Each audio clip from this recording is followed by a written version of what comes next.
Ivan with DIY Detail. See these scratches in here?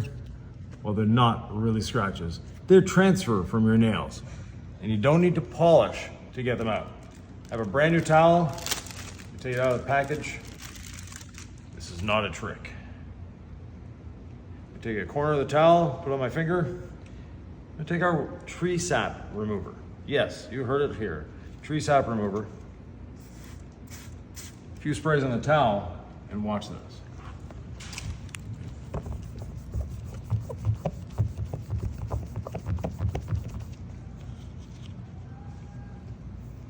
Those scratches are gone. Don't need to polish them away. They're just transfer from fingernails. They're not scratches.